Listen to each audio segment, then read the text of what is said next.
Espírito Santo. Amém. O anjo do Senhor anunciou a Maria, ela concebeu do Espírito Santo. Ave Maria, cheia de graça, o Senhor é convosco. Bendita sois vós entre as mulheres, bendito é o fruto do vosso ventre, Jesus. Santa Maria, Mãe de Deus, rogai por nós, pecadores, agora e na hora de nossa morte. Amém. Eis aqui a serva do Senhor, faça-se em mim segundo a vossa palavra. Ave Maria, cheia de graça, o Senhor é convosco. Bendita sois vós entre as mulheres, bendito é o fruto do vosso ventre, Jesus. Santa Maria, Mãe de Deus, rogai por nós, pecadores, agora e na hora de nossa morte. Amém. E o Verbo divino se fez carne e habitou entre nós. Ave Maria, cheia de graça, o Senhor é convosco. Bendita sois vós entre as mulheres, bendito é o fruto do vosso ventre, Jesus. Santa Maria, Mãe de Deus, rogai por nós, pecadores, agora e na hora de nossa morte. Amém. Rogai por nós, Santa Mãe de Deus, para que sejamos dignos das promessas de Cristo. Oremos, infundi, Senhor, em nossas almas a vossa graça, como vos pedimos, para que nós, que pela anunciação do anjo viemos a saber o mistério de vossa encarnação, paixão e morte de cruz, cheguemos um dia à glória eterna dos céus pelo mesmo Cristo, Senhor nosso. Amém. Caríssimo irmão e irmã, hoje nos encontramos para meditar a quinta-feira da 16ª semana do Tempo Comum e seguimos com a leitura do livro do Êxodo, a manifestação de Deus ao povo de Israel. No dia em que se cumpriram 3 meses da saída do Egito, Israel chegou ao deserto do Sinai. Partindo de Rafidim, chegaram ao deserto do Sinai, onde acamparam. Israel armou ali suas tendas defronte da montanha. Primeira coisa que devemos de ter claro é que se mostra uma primeira etapa daquele caminho percorrido por Israel para a terra prometida. Então, uma etapa percorrida, uma etapa vencida, poderíamos dizer. E o Senhor falou a Moisés: irei a ti numa nuvem escura, para que o povo ouça quando falar contigo e creia sempre em ti. Tendo Moisés transmitido ao Senhor as palavras do povo, o Senhor lhe disse: vai ao povo e santifica-os hoje e amanhã. Eles devem lavar as suas vestes e estar prontos para o 3º dia, pois nesse dia o Senhor descerá diante de todo o povo sobre a montanha do Sinai. O que vemos aqui? Uma preparação, 3 dias de preparação. Quem nos recorda também os 3 dias de Jesus no sepulcro? Se nós fizermos uma comparação. Se lermos o texto integral que não se coloca hoje na liturgia, vemos que também há uma delimitação de onde o povo pode chegar e aonde Deus vai chegar. E recordemos, com a vinda de nosso Senhor Jesus Cristo, já não há mais essa delimitação, porque Ele quer chegar a todos os corações, não que Deus se delimitasse, mas devemos de ter consciência de que este é um povo que está aprendendo do zero quem é Deus, como conviver com Deus, como amá-lo, diferente de nós, que tendo conhecimento prévio através deles e através de nosso Senhor Jesus Cristo e da Igreja, já sabemos o como devemos, ou ao menos deveríamos saber, como devemos nos portar diante do Senhor, como devemos de agir, para que também possamos acolhê-lo em nossas vidas. E assim, o que vemos aqui naquilo que o Senhor propõe? Primeira coisa, que depois de Abraão, Isaque e Jacó, Moisés é o primeiro a ter a manifestação da teofania. O Senhor que já se manifestou a Moisés na sarça ardente e agora vai se manifestar, como já estava se manifestando no texto, diante de todo o povo, de forma clara, falar com Moisés diretamente. O povo viu a coluna de nuvem, a coluna de fogo, mas não havia ouvido ainda a voz de Deus. E assim o Senhor quer dar este testemunho a todo o povo através de Moisés. Segunda coisa, vemos aqui 2 etapas de uma solene liturgia. Na liturgia que também nós encontramos, poderíamos dizer, também encontramos de um certo modo na liturgia que celebramos. A primeira parte é a preparação do povo para o encontro com o Senhor, para a grande manifestação do Senhor. Os 3 dias que devem de se purificar, abster-se da relação sexual e tudo mais que o Senhor pede. Então, o tempo da purificação, onde se prepara para este encontro com o Altíssimo. E depois, o acontecimento de fato, onde Deus se revela. E poderíamos dizer o que na liturgia? Todo momento que nos prepara para o encontro com o Senhor, que já se manifesta na liturgia, como já se manifestou para o povo de Israel. Caminhou ao lado, caminhou à frente, atrás, protegeu, guiou, mas que se manifestará na montanha e para nós se manifestará de forma plena na Eucaristia. E nós temos nos preparado assim o nosso coração para este encontro maravilhoso com o Senhor? Sigamos o texto e escutemos agora o acontecimento de fato. Quando chegou o 3º dia, ao raiar da manhã, houve trovões e relâmpagos. Uma nuvem espessa cobriu a montanha e um fortíssimo som de trombeta se fez ouvir. No acampamento, o povo se pôs a tremer. Moisés fez o povo sair do acampamento ao encontro de Deus. E eles pararam ao pé da montanha. Todo o monte Sinai fumegava, pois o Senhor descera sobre ele em meio ao fogo. A fumaça subia como de uma fornalha, e todo o monte tremia violentamente. O som da trombeta ia aumentando cada vez mais. Moisés falava e o Senhor lhe respondia atrás do trovão. O Senhor desceu sobre o monte Sinai e chamou Moisés ao cume do monte, e Moisés subiu. Vemos então que todo o povo é chamado a este encontro, a esta experiência com o Senhor. Mas, como veremos também no Evangelho, o Senhor vai se manifestar também conforme a abertura de cada um. O povo temia, tremia de medo, porque era uma teofania grandíssima, jamais haviam visto tal coisa, tamanho portento, grandiosidade diante de seus olhos. E é um fato que marcou toda a história do povo de Israel, tanto que alguns salmos do Saltério justamente colocam esta manifestação. E recordemos, na própria leitura, em continuidade, o povo vai dizer que não querem mais ouvir o Senhor desta forma, porque lhes assusta, porque tem medo. É algo grandioso que não se sentem preparados para estar diante do Senhor. E pedem a Moisés que o Senhor fale somente com ele. E assim, nós também às vezes podemos dizer isso com nossa vida, por mais que busquemos o Senhor. Nós queremos que os outros tenham encontro com o Senhor e não nós. Por quê? Porque talvez, digo que passa desapercebido na nossa vida cristã, na nossa vida católica. Talvez nós não queremos nos purificar o suficiente para este encontro, ou nos deixar purificar pelo Senhor, melhor dizendo. Porque não basta nossos esforços. Nós devemos de deixar que o Senhor age em cada um de nós para que a sua graça aconteça. Segundo, porque nós tememos o que a manifestação do Senhor possa produzir em nós. Não, Padre, não é bem assim. Eu gostaria muito de ver a Deus, de ter o seu toque. Será? Verdadeiramente é isso que nós queremos? Talvez de forma inconsciente, não é isso. Porque ainda não chegamos ao grau de estarmos desapegados das coisas deste mundo, como os santos tiveram, para ter este momento de encontro com Ele. E isso nos assusta, porque nós não queremos deixar e abrir mão de tantas coisas para que o Senhor possa se manifestar. Não digo assim, nesta forma de teofania diante de nós, mas se manifestar de forma mais incisiva, mais clara em nossas vidas. Por quê?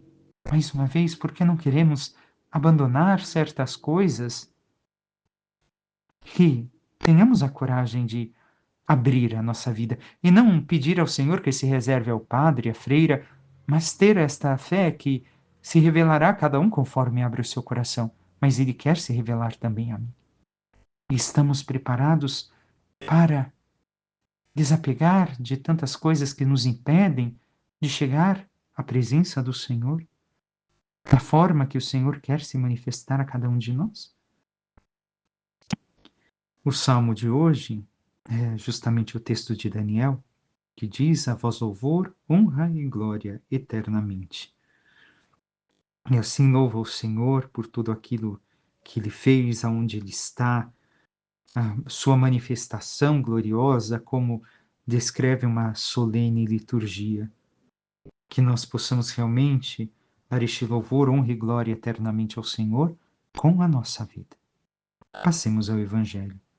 Continuamos o texto de São Mateus. Naquele tempo, os discípulos aproximaram-se e disseram a Jesus: por que tu falas ao povo em parábolas? Jesus respondeu: porque a vós foi dado o conhecimento dos mistérios do reino dos céus, mas a eles não é dado. Pois a pessoa que tem será dado ainda mais, e terá em abundância. Mas a pessoa que não tem será tirado até o pouco que tem. É por isso que eu lhes falo em parábolas, porque olhando eles não veem, e ouvindo eles não escutam nem compreendem. Deste modo se cumpre neles a profecia de Isaías: havereis de ouvir sem nada entender, havereis de olhar sem nada ver, porque o coração deste povo se tornou insensível. Eles ouviram com má vontade e fecharam seus olhos, para não ver com os olhos, nem ouvir com os ouvidos, nem compreender com o coração, de modo que se converta e eu os cure. Felizes sois vós, porque vossos olhos veem e vossos ouvidos ouvem. Em verdade vos digo, muitos profetas e justos desejaram ver o que vedes, e não viram, desejaram ouvir o que ouvis, e não ouviram. Palavra da salvação, glória a vós, Senhor. Um texto que para nós parece enigmático, recordemos a continuidade da parábola que o Senhor colocou ontem e que daria explicação amanhã, não fosse a festa que amanhã celebramos. Mas o que quer dizer o texto? Devemos de ver que no início parece que Jesus está negando o conhecimento, a revelação a algumas pessoas, mas não é assim. Devemos de compreender o modo oriental de se falar, onde, naquela época, muitas vezes a forma ativa do verbo se confunde com a forma passiva, por causa do pouco vocabulário. Então, Jesus vai explicar aos discípulos que foi dado a eles o conhecimento, mas aos demais não é dado. Devemos de ver, não é Jesus que escolhe de modo arbitrário quem recebe a luz, a sua iluminação, o entendimento da sua palavra ou não. A fronteira que faz isso está entre a fé e a incredulidade. E isso depende de cada um, da resposta de cada um. Não é somente Jesus. Jesus é como a luz do sol, está a iluminar a tudo. Mas se eu tenho todas as janelas da minha casa fechadas e tudo fechado, nenhuma luz vai entrar ali. Então depende da resposta de cada um, da abertura ou não. Jesus diz que a vós foi dado. Por que a vós? A vós que escutastes os meus chamados, que escolheram me seguir. Então, quem realmente escuta o que Jesus fala e que quer segui-lo com afinco, com força, se revela aquilo que Jesus está querendo ensinar. Não somente as parábolas, mas tudo o que ele quer dizer para nossas vidas. Já os demais, que não compreendem, devemos de compreender que os outros são como quem olha a vitrine de um restaurante, todo cheio de alimentos mais apetitosos e maravilhosos, mas está do lado de fora do restaurante. Por isso não podem degustar, porque não participam, não se deixam iluminar. Tem um pequeno vislumbre, mas não tem esse esforço, como vamos ver mais adiante, de buscar, de lutar, de conhecer. Então, a luz, a iluminação de Deus, o conhecimento da palavra é acessível a todos, mas muitos não acolhem. E quem acolhe, recebe assim esta luz. E é iluminado com intensidade diferente entre cada um de nós. Conforme cada um se abre à graça de Deus, participa, busca o conhecimento da fé, a integridade, da santidade, o conhecimento de Deus, conforme cada um se abre, cada um recebe, não seremos todos iguais. Todos os santos não são iguais entre si. Cada um teve uma iluminação segundo a sua abertura à graça, à luz de Deus. E nós temos sido, então, pessoas que realmente escutam o chamado e seguem a Jesus e que o buscam. E o que Jesus quer dizer com isso de ser dado ou não o conhecimento? Quem tem amor pelo conhecimento de Deus, da fé, da palavra, será dado ainda mais. Então, Jesus, ao falar em parábolas, o que ele quer fazer? Ele quer dar como um insight, poderíamos usar uma palavra atual, como quem joga uma curiosidade na outra pessoa, que deve de correr atrás e buscar. Então, é um bom discurso, é assim, um padre que fala bem, uma boa palestra, é sempre assim. Aquele que quer realmente o conhecimento, vai atrás, busca, luta, quer saber mais de Deus, quer ler mais sobre a vida dos santos, quer escutar mais palestras. Então, o Senhor quer este amor pelo conhecimento e será dado ainda mais. Quem não tem amor pelo conhecimento, o que vai acontecer? Vai perder até o que tem. É como a natureza, e ao comparativo dos orientais, o animal que nasce mais forte, o que ele faz? Ele quer se alimentar do leite materno o máximo que pode. Aquele que já nasce meio doentio, fraco, amamenta pouco, se alimenta pouco e porque enfraquece morre rápido. É tirado até a vida. Então o Senhor está indicando isso a nós também. Nós muitas vezes queremos o conhecimento das tecnologias, das fofocas do dia a dia, muita gente, da política e tudo, mas e de Deus? O quanto nos dedicamos a isso?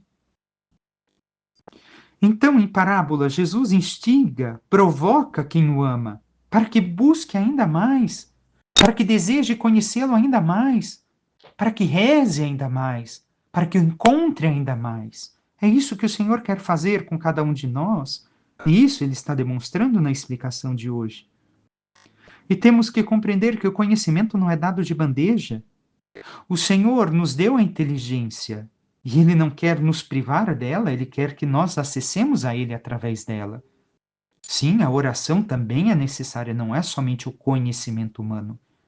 Mas o Senhor também quer que nós, através da capacidade intelectual que temos, o busquemos, lendo, escutando, meditando, refletindo, pensando. E o quanto nós temos utilizado da nossa inteligência para esta busca de Deus? E depois, citando Isaías, Jesus fala que eles têm um coração insensível, e mais adiante, diz ainda que eles escutaram com má vontade. O que quer dizer isso? A má vontade é o pouco amor ao conhecimento de Deus. Como falei ainda há pouco, hoje, muitos católicos, ou muitos que se dizem católicos, não são em profundidade. Por quê? Porque buscam conhecer tudo, a sua área de trabalho, aquilo que faz os outros, as novidades do mundo, mas não têm amor ao conhecimento de Deus. Leem romances, leem histórias, assistem séries infinitas hoje, tantas possibilidades de diversão, entre aspas, mas e de Deus? O que busca? Quanto busca? Se dedica ao menos um pouco à leitura da vida dos santos, um texto escrito que fala de Deus, que leve a refletir a Deus? Ou não? Então, Jesus fala que eles ouviram com má vontade e fecharam seus olhos. Não quiseram ver. Se fecharam a luz da fé, recordemos, os olhos, a luz, lembra sempre a fé. Então não quiseram ouvir o que o Senhor diz e tampouco compreender com sua vida, ou seja, aplicar na sua vida, compreender com o coração aplicar na sua vida, na integridade da sua vida, de modo a se converter e ser curado por Jesus. Eu e você temos aberto a nossa vida à vontade de Jesus, aos seus ensinamentos, para que possamos nos converter e Ele nos cure? E Jesus encerra dizendo aos discípulos e a cada um de nós: muitos profetas e justos desejaram ver o que vedes e não viram, ouvir o que ouvis e não ouviram. E de tudo isso que nós vemos e ouvimos, seja as Sagradas Escrituras, sejam os sacramentos onde o Senhor se manifesta, o que nós temos feito? Temos feito sinal de maior busca de Deus, de maior conversão nossa, ou temos tratado como algo superficial e perdido as oportunidades de salvação que o Senhor nos dá? Peçamos à Santíssima Virgem Maria, nossa mãe, que interceda por cada um de nós e nos ajude a verdadeiramente nos abrirmos ao conhecimento da fé, ao conhecimento de Deus, pela ação do Espírito Santo, pela escuta da palavra, pela vivência dos sacramentos, para que cada vez mais nos abandonando nos braços de Deus e nos deixando instigar por Ele, pelo seu amor, pela sua graça, busquemos conhecê-lo, amá-lo ainda mais e estar cada vez mais na sua presença de todas as formas, em especial pela oração e contemplação, para que assim, vivendo cada vez mais na intimidade com Deus, mereçamos um dia participar da glória do seu reino. Louvado seja nosso Senhor Jesus Cristo, para que sempre seja louvado. Por intercessão da Santíssima Virgem Maria, de todos os santos e anjos de Deus, desça sobre vós, vossas famílias, vosso trabalho e tudo que vos pertence, a bênção do Deus Todo-Poderoso, que é Pai, Filho e Espírito Santo. Amém. Um santo e abençoado dia a todos.